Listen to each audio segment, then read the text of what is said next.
Welcome to the Exit Your Business Your Way podcast with Ross Brannon, guiding business owners to the exit they deserve. Ross is a financial advisor who knows that business owners work too hard on growing and caring for their businesses not to leave it on their terms. Each week he interviews a different experienced business owner, expert, and other professionals ready to teach you effective, satisfying business exit strategies that will let you exit your business your way. Don't wait until it's too late. Start thinking exit now. Here's your host, Ross Brannon. Welcome to the show. Today we have a special guest, a longtime friend of mine, Vince Dodonna. Vince is a financial advisor who has been doing what he's doing for 43 years. He has a national practice and he's based in Las Vegas. He's a certified exit planner and an accredited estate planner distinguished, which means he's in the Hall of Fame. He has seen just about everything you can see. So I'm really excited to dig into this. Vince, welcome to the show. Thanks, Ross. It's good to be here. So, this is a podcast about exiting your business your way. You've been in this space dealing with business owners and high net worth people for multiple decades. And so I guess the first question I would ask you is, what do you see the biggest challenge that business owners, when they're trying to exit their business, what's the biggest challenge they face? That's a really great question. So there's a couple of different ways of looking at that problem set, right? So the first is, what are business owners thinking about every day, day to day? And what they're thinking about is running their business. So for the most part, they don't start thinking about exiting their business until it might be a little late in the game. There's a theory that says that people will exit the business when their desire to continue working is on the decline and their resources are where they need to be to make that choice. So, if you're grinding it out day to day, sometimes you don't make the choice to exit until somebody comes along and says, hey, I'm interested in spending $10 million on your business. What do you think? Generally, nobody should accept the first offer. That's usually a very bad plan. But, so that's the first issue, is that people are not designing and organizing their affairs in a way that allows them to exit successfully. And so the whole realm of exit planning is, I'm interceding with that business. I'm saying, hey, you have a 5-year, 10-year timeline. That's usually ideal. You start to think in like 5 to 10-year increments. You go, so let's craft the business so that way it makes it more sellable. We'll talk about that a little later. The big deal that I've seen now of late is that people exiting their business, who are on the verge of exiting their business, don't have an end game to their life. Like they haven't thought of what they're going to do next. Oh, that's huge, and I'm not a big retirement guy. So, I prefer the word transition. So if you're going to quit doing what you're doing, you got to move on to something else. Because I've seen that firsthand with people. A lot of people don't have something else. I like to fish, but I can't fish every day. It's like, it's physically exhausting. And I know people who like to golf. Now, can they play golf every day? Maybe for a couple of months. And then after that, they have to say, like what's my life up to? Right. And there's some sort of a stat out there that says that something north of 60, 70% of business owners are miserable after they sell their business. Miserable. I have a bunch of people that I've known over my career that bought their companies back after the buyer who bought them out ended up like sort of not doing well with the business. Well, what I've seen is, and we both have seen this, is, someone decides they want to sell their business, but they want to sell it like in 30 days. And they don't realize to maximize value, it does take the 3 to 5 to even 10 years of planning like you're talking about. Absolutely. There are only professional buyers out there, and there are no professional sellers. So, Ross, how old are you? Like you're 40 something? How old are you? 44, almost 45. Okay. So let's call you 45 years old. So, and you've had one business basically your entire life, the business that you're in now. Right. So we know that the moment you decide to sell your business or transition out of the business, that'll be the first time you're doing that with anything. Right. And the person who's coming along to say, hey, Ross, I want to buy your business, he may have done that 10 times. So only professional buyers, never a professional seller. Now, what does that mean? Well, that means that the first offer is not the offer. The only thing that can happen from the first offer typically is it can go down unless the business owner does certain things to go and improve value in his business. And there are a bunch of those things, like you can't have and there are plenty of businesses that do have this as a problem, you have only a few clients that create something like north of 50% of your revenue, right? Like, example, if you were a retailer or actually a manufacturer and you sold Walmart, and Walmart goes and distributes in your stores. Well, that's the best of times and the worst of times. Why is it the best of times? Well, because it's Walmart and they're buying a lot of your product. It's the worst of times because they're probably your only client. Like, they're probably 90% of your business, which means that you're, as a business owner, you're in a precarious place. Okay? So you want to make sure you have a diverse business base. The second is you want to make sure that the business is not Ross Brannan. Like, if the business is Ross Brannan, what are they buying? They're buying your labor. You suddenly end up no longer owning an enterprise. You now have a job working for somebody else. And so you need people to fill the org chart. So when the business owner is the guy who fills all the boxes in the org chart, that's not a very easily sellable business. It's a well-paid job, basically. It's a well-paid job. But, it's like if you owned a McDonald's franchise. If you own one McDonald's franchise as a business owner, you own a job. You have 15 stores. You got a business. Right. No, right? That's right. And to your point about professional buyers, like, you have private equity buying everything up. They do this all day, every day. Even structuring, like, I've seen a lot of people I've seen private equity, especially in the medical world, they'll go in and buy a dental practice. They're going to offer somebody $10 million. 6 months later at sale time, they're closing for $7 million. It's the name of the game, just nickel and dime down over the next 6 months. And a lot of these buyers, or a lot of these sellers rather, aren't sophisticated enough to understand how the deal is structured has an effect on the taxation of that transaction. Also true. It's always beneficial to the buyer unless you have very good representation. Yes. Actually, there's one more piece of that puzzle that's really important as far as getting value for your company.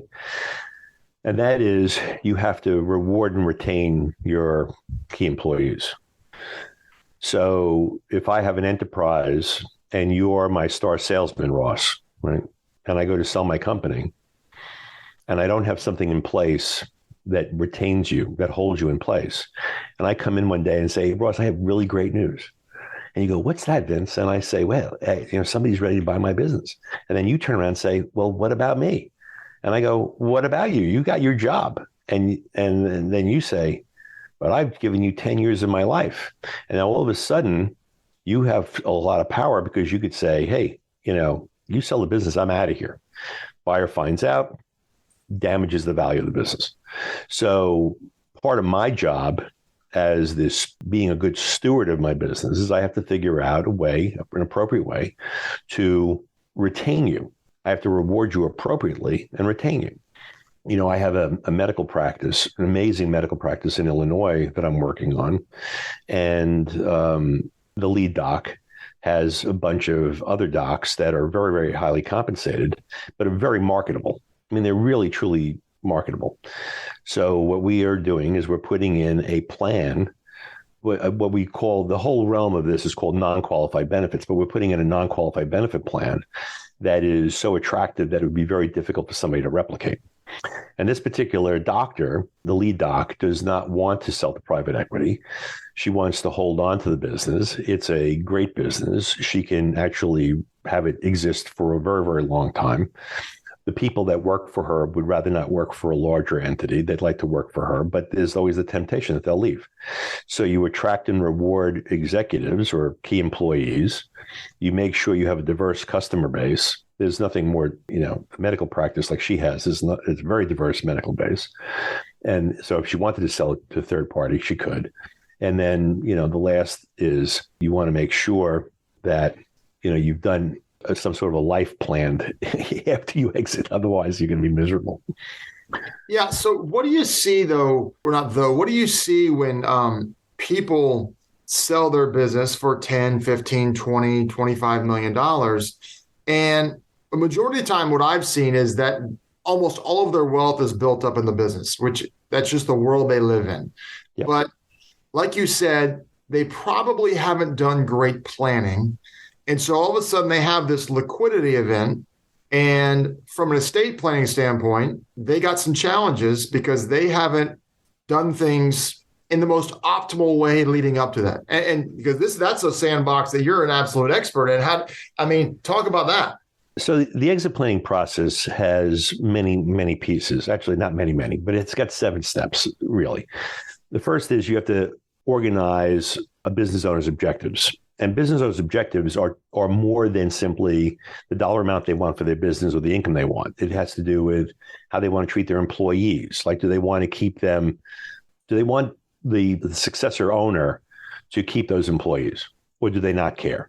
Is there an impact on the community? Is there an impact with charities? Like all those pieces, right? So there's a variety of things in this data gathering. The only thing that satisfies that data is the client's resources. And that's only 2 things: business resources and personal resources. Now, generally, I would say 99% of the time, there is a gap between what somebody wants and what somebody has. And so the job is to fill that gap. And there are several steps in there. The first is you want to make sure that they can't run backwards. So you want to retain value, and you also want to grow value. Because if there's a gap, I often say that 90% of non-housing wealth is in the business.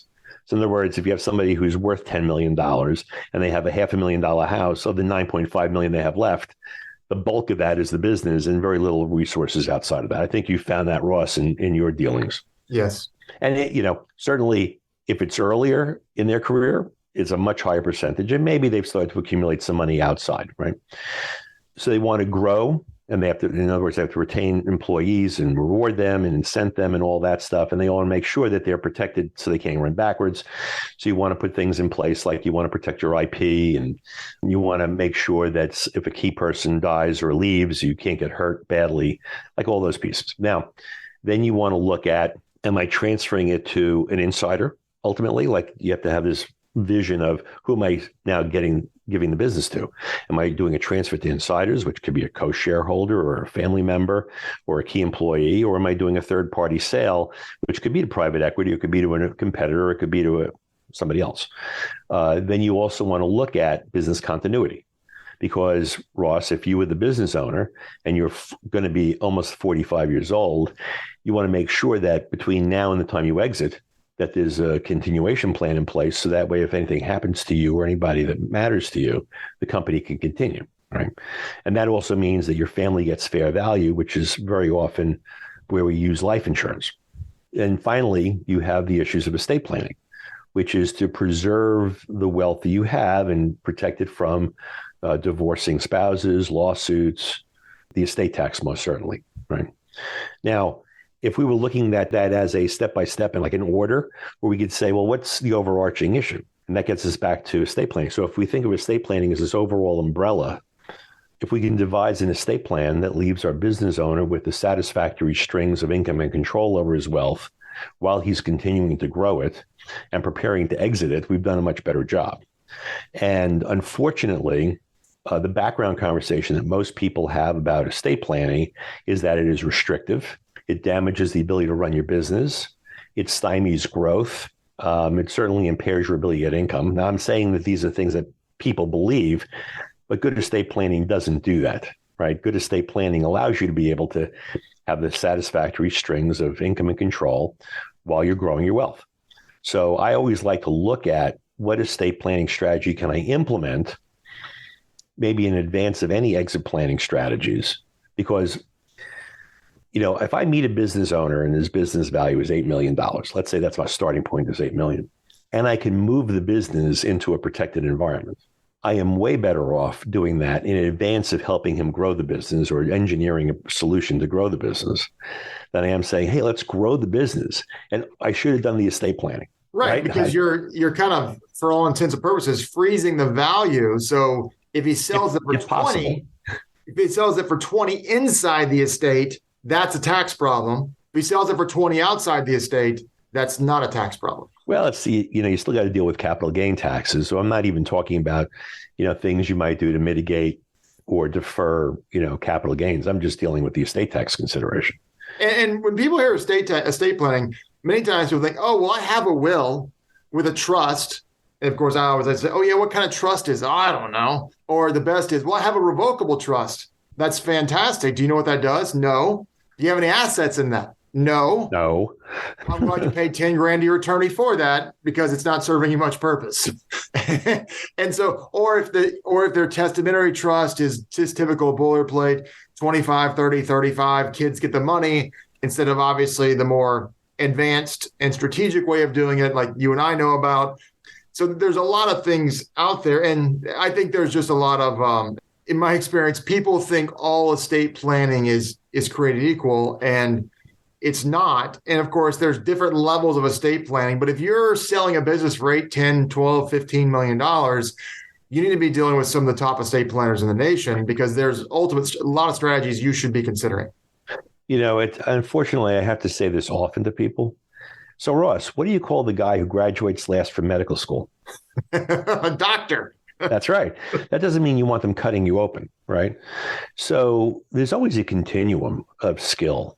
For most people, somebody of average skill is fine. But when there's a lot at stake, you really want to try to have best of breed people helping you because it really matters. It really, really matters. And you get what you pay for. Yeah. Well, you certainly get what you get. Well, I'm saying if you're spending a few bucks, just if you're doing a legal Zoom, you're getting what you paid for. That doesn't mean if you spend a lot, you're getting something good, but you want to deal with people who are good. And this is why this stuff is so intermingled, because exit planning is critical, but so is estate planning if you're selling a business. Yeah. So this is one of my favorite clients. I have a client in the Buffalo area. It was a dad, two sons. A decade ago, we engineered the transfer of the business from dad. The sons already had a piece, but we engineered a transfer of the rest of dad's business to the sons. And also the sons ended up doing estate planning, and they moved their assets into protected environments. A year and a half ago, I was called in again. I mean, I love these guys. I talk to them all the time, but I was brought in, and they said, Dad wants to look at his estate plan. Now, that stuff I didn't touch, right? We just moved the business in Dad's case, but we did extensive estate planning for the kids. And that Dad is 87 or thereabouts, right? Now, I will tell you, that is a little late to go to the dance when you're 87. And the truth is that there's not much he can do that's going to mitigate the impact of the estate tax. Interestingly, there was some life insurance in place, but it was the type of life insurance that does not do well in a declining stock market. And, the thing I kept harping on was, look, we have to get data on these policies. We have to get that. There were a couple of policies, but we have to get data on them. We have to get data. And nobody here is insurable anymore, right? So it's like, what do we do with these policies? And we made the determination after looking at the data we got that they had to start putting in more money because it looked like even though Dad and Mom were not particularly well, they were going to live, and they want to make sure the policy outlives them. So in order to make sure that's true, they had to fund it. Now, that was before. Actually, it was 2 years ago. It was before the market went down, but it had just performed less than it was expected. Now I had them redo it, like get the numbers again, and they had to put more in.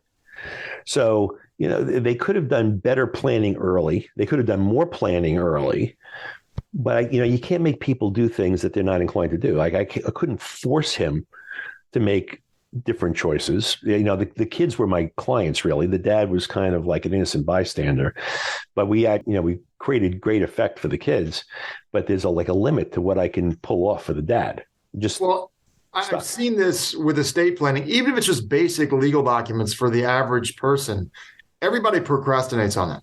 So people will go out and get, they'll go out and set up accounts or get insurance policies that they need to get, whatever kind, but they always procrastinate on legal documents, even at the most basic level for whatever reason, because it takes time, effort. You have to have uncomfortable conversations, and you realize you're probably not going to need them for 30, 40, 50 years.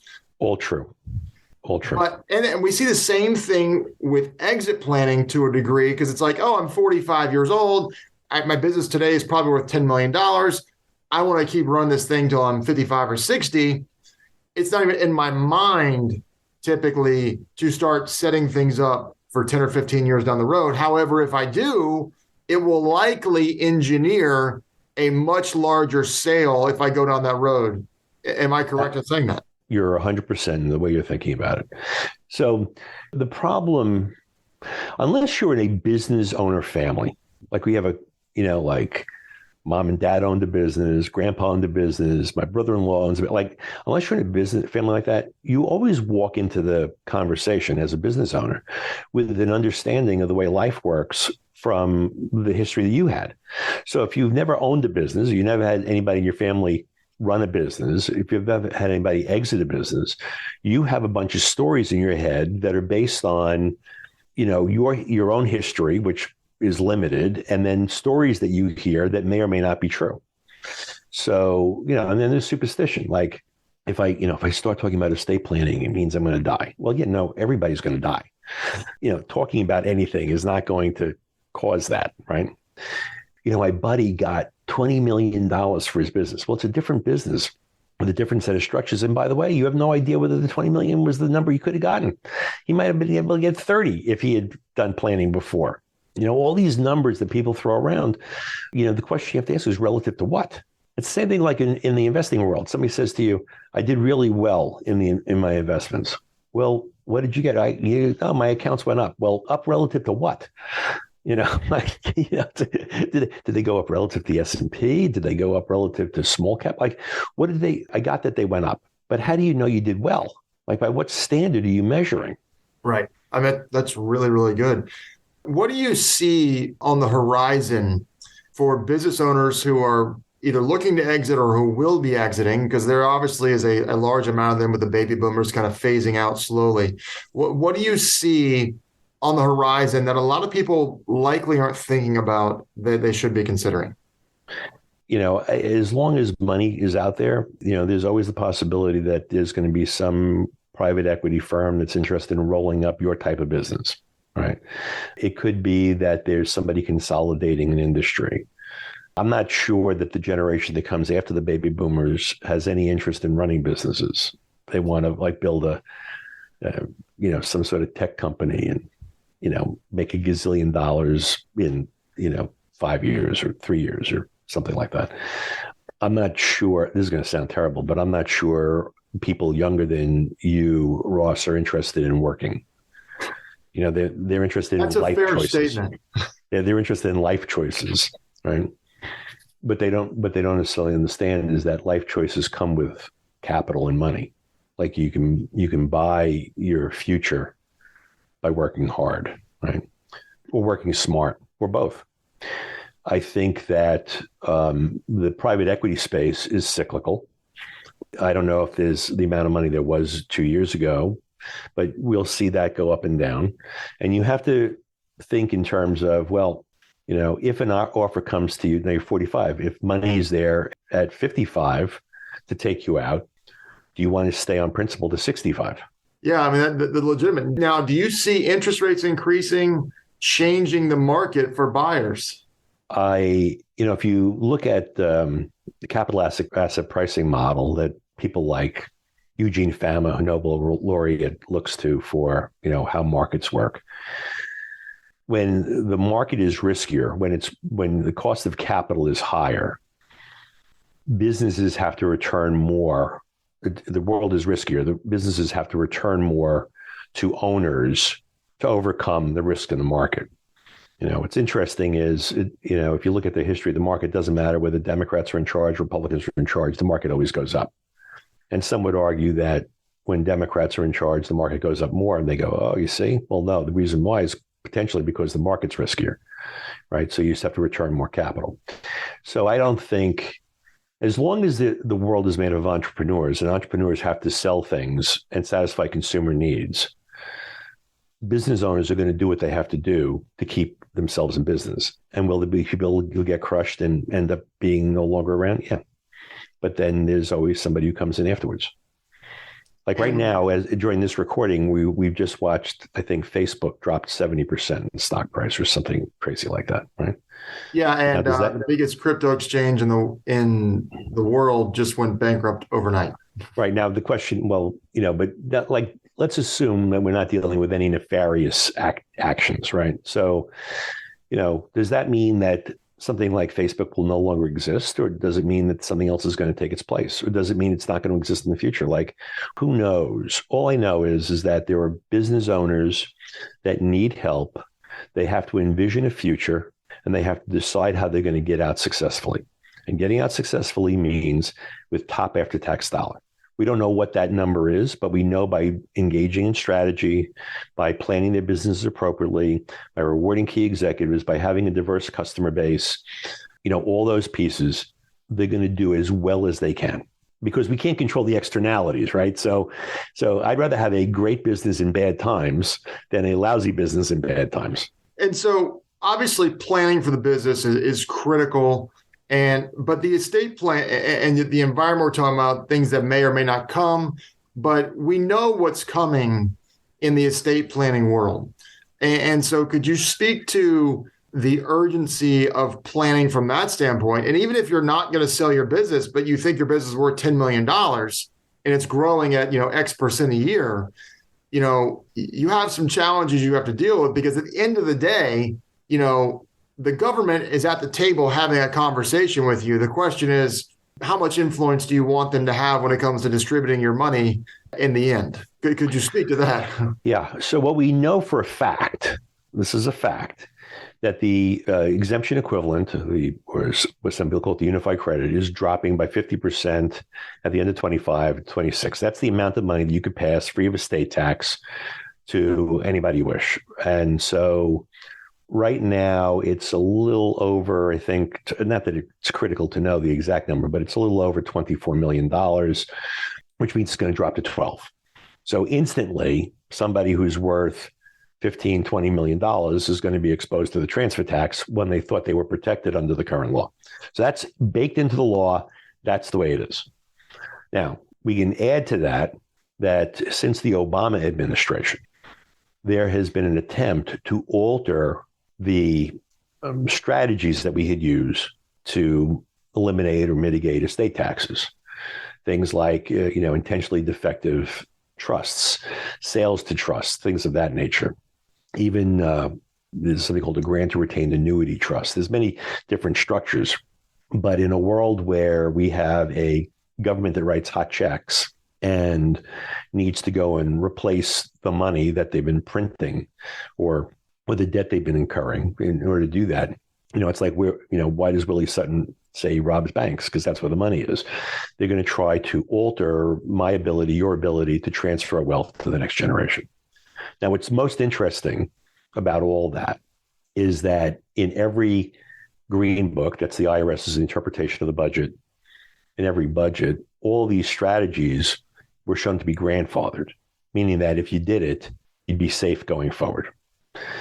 So I would tell you that if you have an inkling about doing estate planning, or you're with an advisor such as yourself, Ross, who is very conscious about estate planning, you should do it, because if you do it, the odds are you're safe for good, right?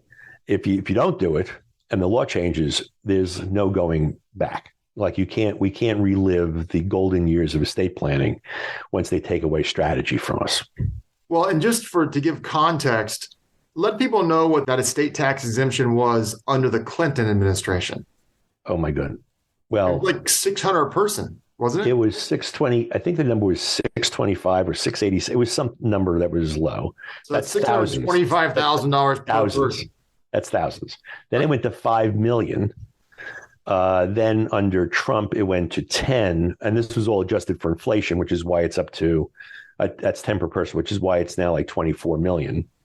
But and I hate to say this, but there was, when Bernie was campaigning, he was talking about dropping the exemption down to like 3. I think Elizabeth Warren wanted it at 1, I'm talking about $100 million, right? So it's, we're talking about the destruction of being able to transfer wealth in this country. And this is from people who don't have jobs. I mean, not like, real jobs. Right. Right. Well, and it's just critical to point out that, in my view, and I think you would agree, that estate planning and exit planning go hand in hand. You need to have someone who understands both. And you can have the greatest exit plan in the world, and you can sell your business for $50 million. But if you sell your business for $50 million, when the estate tax is now $12 million, i.e. in 3 years, you have a really big problem. I mean, yeah. Well, who has so this is also like an attitudinal thing, right? So who has the problem? Well, right? that's true. It's a really good point because estate planning is not required. But Yes. I've yet to meet anybody who would willingly give money to the IRS over their children, even if their children were morons. Yeah, well, look, if you had and sometimes it's helpful to think of it this way. If you had a stock portfolio that was $10 million, and in the last 2 years it went down to $6 million, were you happy about it or were you miserable? And the answer is you'd be miserable. So that's the same thing as having a $10 million estate that's decimated by $4 million. So when we reframe the conversation, when we shift it around a little bit and people get their arms around it, they go, well, no, I wouldn't be satisfied with that.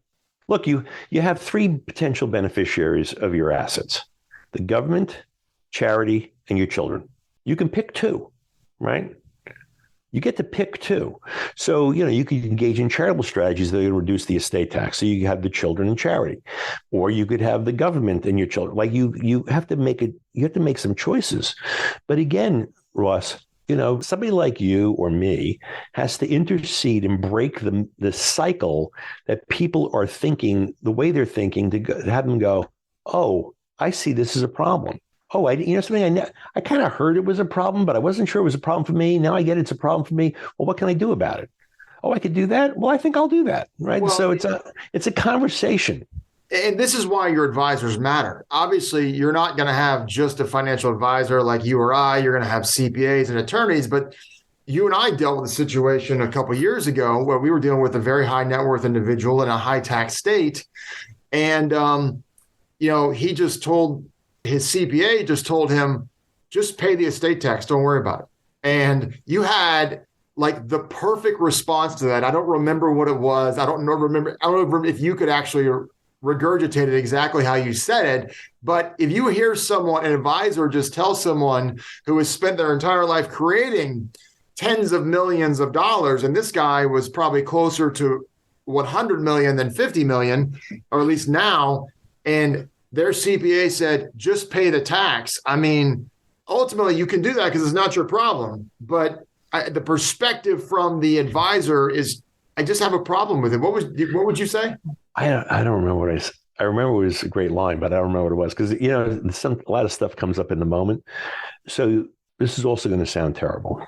So if I'm dealing with a really wealthy 65-year-old and his kids are going to inherit $40 million. The kids inheriting are going to be worth more than all their advisors added together.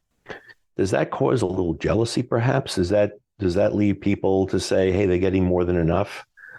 One of the things that and you are like this, Ross, you honor and respect the fact that people ended up creating the wealth that they have. You don't think that they don't deserve it. You think you marvel at it like I do. You go, look what they've created. This is like the only country in the world where you could do that stuff, like legitimately, as opposed to like being a Russian oligarch or something like that. But, this country allows people to create ridiculous amounts of wealth off of their knowledge and willingness to put money or capital at risk. And, I think that people deserve to hold on to that. I do. I think Andrew Carnegie said that, he said, was clogs to clogs in 3 generations. It is hard to hold on to wealth, right? You end up with, if you look at the history of the Vanderbilt family, a lot of the Vanderbilt inheritors were terrible with money, terrible business people. So you can't guarantee that anybody's going to be able to hold on to wealth. But if you have the tools to hold on to your wealth for the next generation, why wouldn't you do that? Like, why wouldn't you do that? There's a saying that says the apple doesn't fall far from the tree. Well, my experience is that most apples, meaning the kids, fall from the tree, they roll down the hill and they end up in the lake. They're not the same as dad. They're not the same as mom, right? They're different people. I have great kids. I don't know if my kids are going to be able to recreate what I've created. And all I'm leaving them is a leg up on the world. Between generational attrition, like kids having kids, and inflation, it's very hard to hold on to wealth. And it doesn't help that the government's trying to take it all away too. So let's at least eliminate that part of the game. And let's make sure we're growing our wealth efficiently. Yeah, I just think a combination of exit planning and estate planning is just such a powerful effect over wealth creation. And you don't have to feel the same way that Vince and I do. You can leave your money to the government. And if that's your choice, it's a free country. But you still need to do, and if you want to leave your money to the government, or at least leave some of it, you need to do proper exit planning to maximize the value of your business. So Vince, if someone heard this conversation, they're like, golly, that Vince Sedana is the smartest guy I've ever heard. I want to talk to this guy. How would they get in touch with you? Well, hopefully somewhere on this vlog, you're going to end up putting my contact information. I would love to talk to people about this. I would love to work with you on more business cases. You're a conscientious young man, inquisitive, smart. You make a difference for people. And I like working with advisors who make that kind of difference. There's one last thing here, Ross. I don't want to leave this aside, but we end up earning compensation from the fees for exit planning, from the products we put in place, mostly protection products, which include life insurance. I will tell you that life insurance is a critical component both in the estate planning world and in the exit planning world. And with a professional working with you, you can figure out how that fits and why it's important. We haven't talked about the things that go into it. I mean, there's clearly legal work, but then there's financial products that also bolster the plan and make sure that it's effective. Okay, that's the game. The game is to put those pieces together in the most professional way possible so you get to the best outcomes. Yeah, I mean, it's a puzzle, and you can't put a puzzle together without puzzle pieces, and everyone needs widgets, financial widgets, and they're just merely tools that help enhance the plan and make it work. Because, for example, you could talk about a buy-sell. Well, I have a buy-sell agreement. That's fantastic. Is it funded? Funded? Probably not. What do you mean funded? Or this is great. Oh, something, the funding costs so much, we decided to actually make our buy-sell much less. So, yeah, we have a $10 million business, but we're buying each other out at $1 million each. Or no, that's a bad deal. Or we're just going to pay the buyout out of cash flow, which is the absolute worst decision possible. And the only reason someone would make that is because no one has ever showed them the math. It's a really expensive proposition, isn't it? Yes. When we ask people to buy a financial product and it costs X, they're comparing it to not buying a financial product, which looks like zero. However, every strategy that you don't implement has a cost. It's not zero. Right. So what does that cost? Let's quantify. Let's figure out what the game is. Well, and that's so critical to literally weigh and measure a decision instead of basing it off opinion and rhetoric, which, quite frankly, is our tendency as human beings to do. All true. Yeah. So, well, Vince, I really appreciate your time today. Thanks for coming on the show. I'm glad to be here. Thank you for inviting me. You've been listening to the Exit Your Business Your Way podcast with Ross Brannon. This podcast is intended for general public use. By providing this content, Park Avenue Securities, LLC, and our financial representatives are not undertaking to provide investment advice or make a recommendation for a specific individual or situation, or to otherwise act in a fiduciary capacity. Please note that individual situations can vary. Therefore, the information should be relied upon only when coordinated with individual professional advice. Guardian, its subsidiaries, agents, and employees do not provide tax, legal, or accounting advice. Consult your tax, legal, or accounting professional regarding your individual situation. Vince is a registered representative and financial advisor of Park Avenue Securities, LLC, PAS, OSJ, 120 Broadway, 37th floor, New York, New York, 10271. 212-701-7900. Financial representative of the Guardian Life Insurance Company of America, Guardian, New York, New York. California insurance license number 0B24020. Arkansas insurance license number 407331. Strategies for Wealth is not an affiliate or subsidiary of PAS or Guardian. Ross is a representative and financial advisors of Park Avenue Securities, LLC, PAS, OSJ, 3664 Coolidge Court, Tallahassee, Florida, 32311, 850-562-9075. Security products and advisory services offered through PAS, member FINRA, SIPC. Financial representative of the Guardian Life Insurance Company of America, Guardian, New York, New York. PAS is a wholly owned subsidiary of Guardian, North Florida Financial is not an affiliate or subsidiary of PAS or Guardian. Arkansas Insurance License Number 16139-032. California Insurance License Number 0L10073. 2022-148-296 expires 12/24.